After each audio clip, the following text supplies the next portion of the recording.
Okay, thank you everyone for coming to the Platform API Team Show and Tell. It's been a very busy couple of weeks and we have an awful lot to tell you, but this time we're going to focus a little less on the engineering and a little bit more on the vision. So this is the story so far. In the last couple of show and tells, we've talked about our data migration, Mosaic, Academy, our roadmap, vulnerability information, and then last time we talked a lot about Qlik and the vulnerability pipeline proof of concept and our roadmap. But that is all the past. And so this is what I mentioned earlier. We want to look more towards the future in this show and tell. But before we do that, a little bit of an update on the engineering. I'll pass over to Rennie to talk about Mosaic, Academy, and a little bit on UH.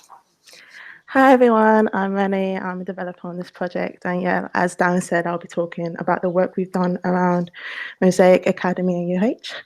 So Mosaic and Academy were two data sources that we had identified early on as being complex, and working on them has been an interesting and fruitful challenge. So the knowledge we've gained and shared within the team has helped with mapping out how these APIs would work and building them. We've also set up alerting, which is a way to get notified by AWS if something unexpected happens. So for example, if something happened that caused the API to not function correctly, alerting would allow us to become aware and quickly respond to any issues as soon as possible. Yeah, so since we've got these APIs mapped out, we've built alerting around them, and they're working in the test environment, the next stage for us is to work towards getting them in production where live systems would be able to interact with the API. And we've also started working on universal housing data, so an API for UH. And we've used our learnings, or we're currently using our learnings from Mosaic and Academy to guide our approach towards this. And since Academy data resides on an on-prem database, we've done a spike or investigation into how to sync the data from the on-prem database into our Postgres database, which is in the cloud. So I'll hand over to Mirella, who will talk more about this in detail. Hello, everyone, and thank you, Rennie. So yeah, when it comes to Academy, we knew that we had to find a different way of syncing data. This is because Academy uses Ingress as an underlying database, and we could not leverage any replication features. So Academy also has a SQL server. It's a reporting server, but the data there gets refreshed daily. So tables get truncated and data gets reinserted, which means we could not capture any new inserts, updates, or deletes to continue to achieve continuous replication. So we started looking at different approaches. Initially, we thought we need to create our own SQL mirror because we didn't want to impact the existing reporting server. And we've noticed that loading the data from Ingress to SQL took 2.5 hours. We've also thought about using a hashing approach where we'll add hash values to each record so we can then compare those hash values in order to find if there has been any changes to existing records. But that seemed rather complex, and it seemed like we're over-engineering a solution. So we decided to take a step back and look into a more simpler and efficient approach. Previously, we did a one-off migration from the existing SQL reporting server onto AWS using GMS. GMS is an AWS2 data migration service, which allows us to migrate data from different data sources. And when we did that, it took us only 15 minutes to load the data. So we knew that we had to leverage this approach. However, we didn't want to do a one-off migration. We wanted to do a continuous one that runs daily. And GMS did not offer a feature where we could schedule a task to do a full load every single day. So we had to find an alternative way of achieving that. Since then, we developed a Lambda function, which is essentially a piece of code which we leverage a serverless approach, meaning we don't need to maintain any underlying infrastructure. We uploaded our code and we used CloudWatch, which is a monitoring tool, but it has additional features such as you could add rules, and based on the rule, which in our case is a time scheduling, whether that's a day, a week, an hour, we could run a Lambda function, and that's what we did. So now using CloudWatch and Lambda on daily basis, we trigger that Lambda function, which has code that restarts that existing migration task, achieving daily replication. I will now pass over to Luis. Thank you. Okay, so provision of access to useful and important vulnerability data in Qlik has been established now with an initial API setup, as we're quite speedy at that by this point. many thanks from us to Dara for his help here, of course. Due to the nature of this data and the needs around it, we will be doing more work to establish the correct valid use cases and making sure that we are building what is actually needed. And we've also done some updates to the I Need Help API, which is really important because we have the Hackney API Playbook, which is a set of guidelines that helps us make sure all Hackney's APIs are consistent and easy to use. These APIs are typically covering, or masking complexity. So it's very important to keep them easy to use rather than just transferring complexity. So yeah, really great to have that updated as well. Thank you, Louise. So that's the quick engineering update, but what does all this mean for Hackney going forward? I'll hand over to Rashmi now to talk a little bit about the vision. Great, thank you, Darren. So something that we've always wanted to develop is about the vision and what exactly we are trying to build over here in this project. So the vision is developing series of reusable platform APIs, starting with the core entity identified as people data, to be used for multiple services. This is purely focused on the identifying the data domain first and developing platform APIs accordingly. So what does this whole thing mean about? I know it's too many words, but yeah. So basically what we are trying to aim is to expose data produced by individual service to be available all the service for reuses rather than duplicating.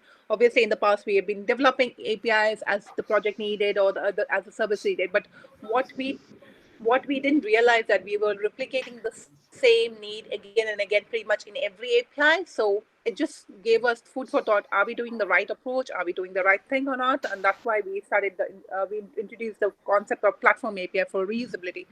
And also in that experience, we learned that sure that where each service will need it create its own data source rather than aiming to get a single source of truth. Kind of is experience that we have learned. I would say that we want to aim to build catalog of APIs so that we avoid the previous mistake of building multiple APIs serving the same data with different needs. For example, if somebody wants a tenancy information, they just refer to the tenancy API. It's then the API hub. They just have to look at it and they get all the information. So we don't want to repeat the same mistake where all the services are building pretty much belonging the same data set, pretty much repeating the same need again, and just creating APIs, series of APIs, and thereby adding a technical debt going forward. What I would really want to clear on that we trying to explore the benefit of data domain needs and user needs, something that we are keen to experiment, and this is why we are building APIs way before it's going to be used. So this is something we are experimenting, and I would like to be very, very vocal about that. So it's an experiment that we are trying to learn and as well as trying to take it forward. So what are key principles? So we always talk about various principles, but it's not documented in one place. So we wanted to highlight on those ones. So what we think are as our key principles is data captured once and shared many times. As I said before, we are making a platform API that is capturing data at once and trying to share it many times by different services. Exposing APIs by establishing data contracts as a step to go forward. So what do I mean by data contracts? Is basically we are exposing API by having a relevant documentation in place so that the services can need as they go forward.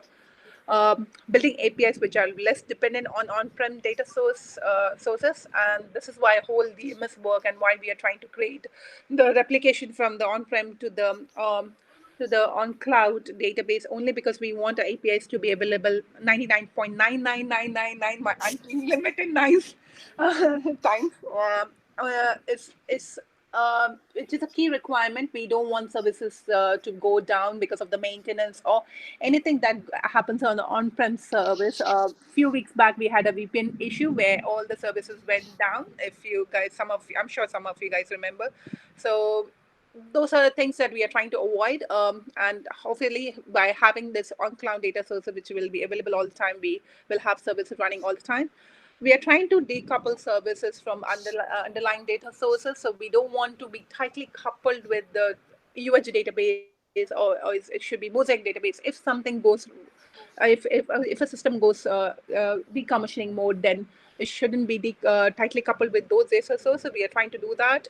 Also, what we are trying to do in this project, we are identifying the core data domains and the methods to group those related subdomains. So again, it's a principle for data taxonomy and classification. So what we are doing, we are identified the core entities, which is the property and the people, but also we are trying to identify all the other domains which are related between very well these core entities.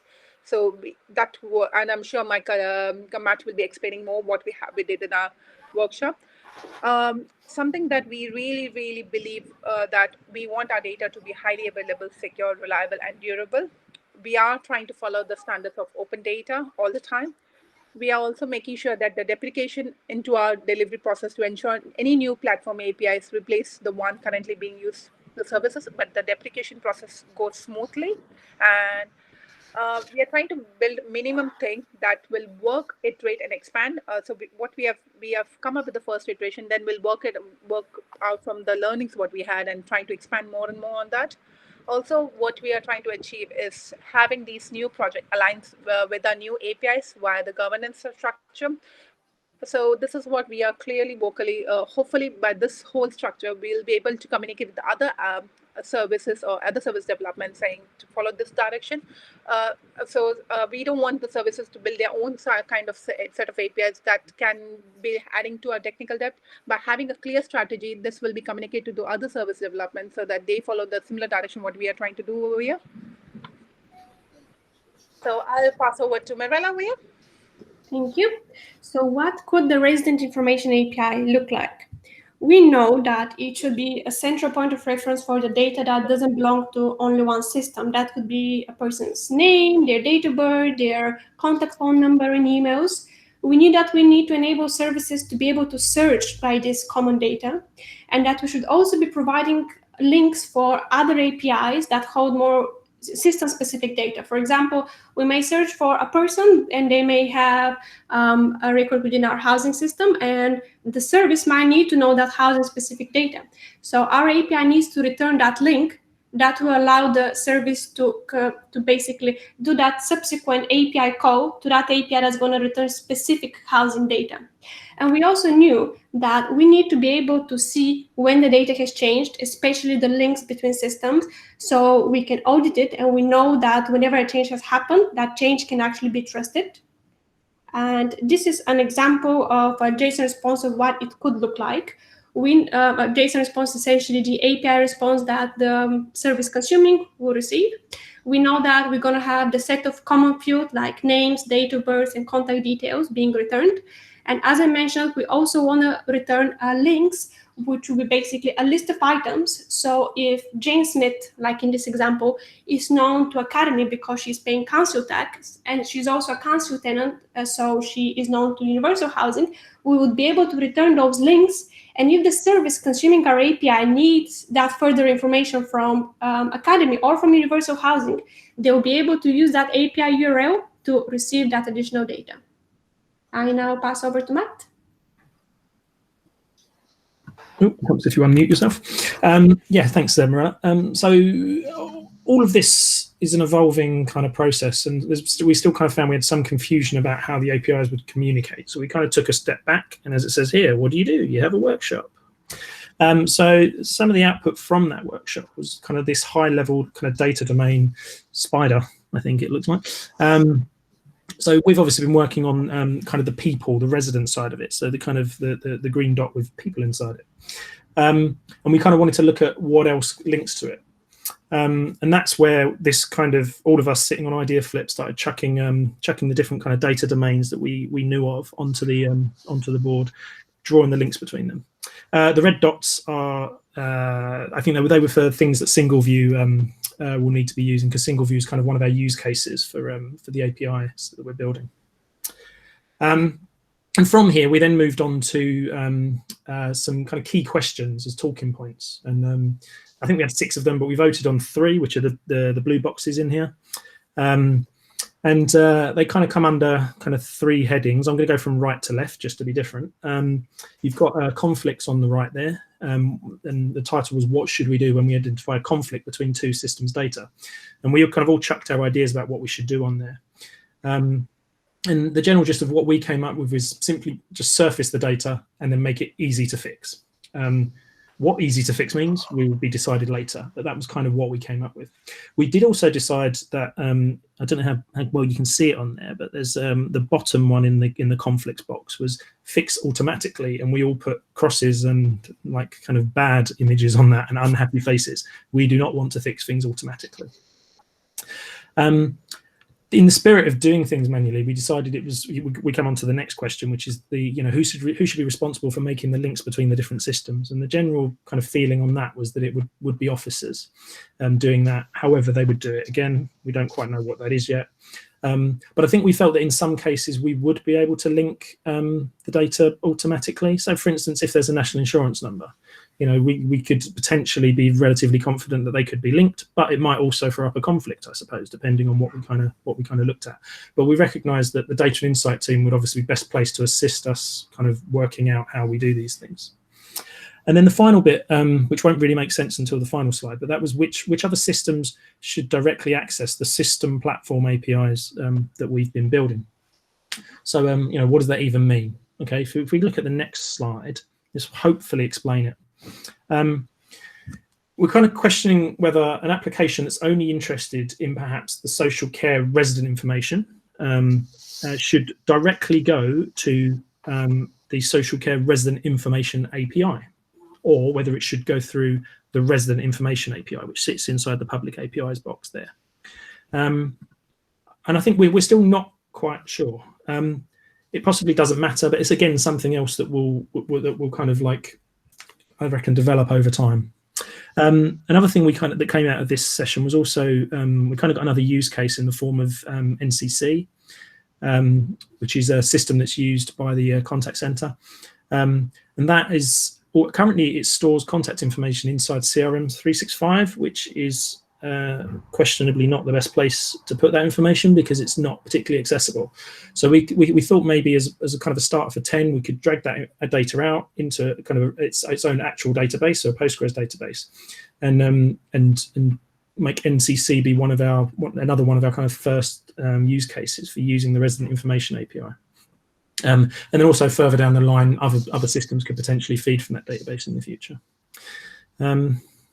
Yeah, I think the only other thing I'd say about this is there's a link there between the property information API and the addresses API, and I'm not sure that should be there. But anyway, this was kind of thrown together during our session yesterday, and it's kind of mapping out how we think things will work.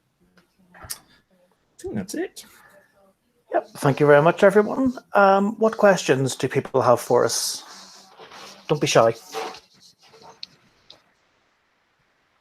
Everyone's really quiet.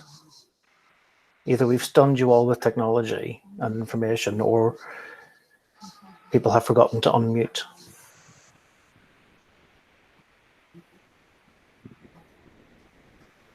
No questions?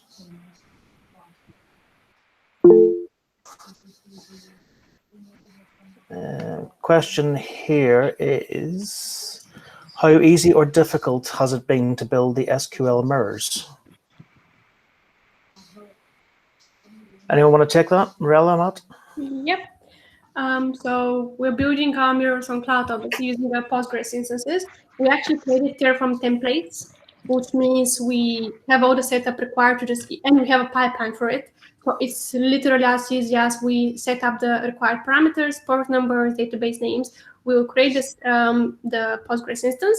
From then on, we basically use GMS, whether it's in the case of Mosaic, whether we can have continuous replication, we just use GMS as it captures updates and inserts, or whether it's in the Academy case where we just use the Lambda function to schedule one-off migration on daily basis. GMS will take the data from our on-premise databases and will migrate it over to cloud. And also GMS, by the way, that's also been terraformed. So we have templates for it as well. Thank you, Mirella. Does that answer the question? Yes, thank you. Any other questions from anyone? Hi, Darren. Hi, Lisa here. I'm a bit confused about how much data is going into the resident info API, because on the slide that was just about that, it seemed like it was mostly about names, dates of birth, contact details. And very limited information from the systems itself. Yeah, Rashmi or Ben? I can take that one if you want. Okay. So first disclaimer is we're still working it out, but we're currently thinking that it should probably hold some of the core data, but so data that doesn't necessarily belong to any one system. So that contact data, so that it can be searched and kept up to date. But it won't be pulling in any of the kind of system-specific data from the other systems, because that should sort of live in those systems and just be linked to via the links that we hold. And I think there's quite a lot of continuity with the after your show and tell on Citizen Index about drawing those links between those systems, and but not trying to create a kind of single master data set. Yeah, I'm just trying to understand how those work together then, because that very much sounds like the same thing Citizen Index is currently doing. And my understanding was that the resident API would be bringing in a lot more information, whereas Citizen Index only holds that core information and cross-references. But if they're doing the same thing, then we really need to get on the same page. I think that's exactly what we need to do. I think that was one of the outcomes from that show and tell of yours, was that we're going to work out how we do this together. So yeah, we're very keen on doing that. Yeah. Okay, great. Yeah. The main thing is that, to your point about whether it holds the data or not, I think it's important to see this sort of set of data as a kind of web of related entities that it's possible to kind of navigate between using whichever key makes that link. So it's kind of creating a consistent data model that we can then use to kind of represent all of that information on a Hackney resident. Okay. Thank you. Any other questions from anyone?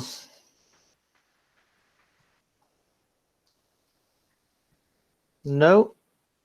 In that case, we'll draw the show and tell to a close. If anyone does have any other questions, please just send us a message on Slack or in the API discussion channel, or get hold of one of us during your working day. We're always very happy to chat about this. Otherwise, thank you very much for your time and have a great day all. Thank you. Thank you. Bye. Thank you. Thanks. Thank you. See ya.